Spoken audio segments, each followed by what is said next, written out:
وندوات فكرية تبرمج على هذه الفعاليات هذه الجامعة الوطنية، والتي نذكر من بينها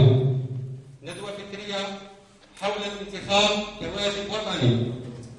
وندوة حول التكوين السياسي للطالب، وكذا ندوة حول الانتخاب كواجب وطني، وندوة حول التكوين السياسي للطالب، وندوة حول تطور الجامعة الجزائرية من 1999 إلى 2009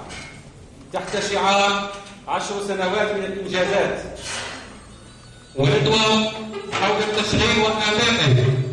دون أن ننسى الورشات والفضاءات المفتوحة للنقاش حول دور الطالب في الدعاية الانتخابية، وكذا دور المرأة في تفعيل الممارسة الديمقراطية في الجزائر. السادة الحضور،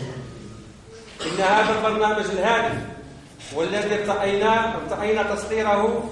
جاء وعيا منا بضرورة ترقية الفكر الطلابي للمساهمة في بناء صرح وطننا العزيز. فهي إذن 3 أيام من العمل والمجهودات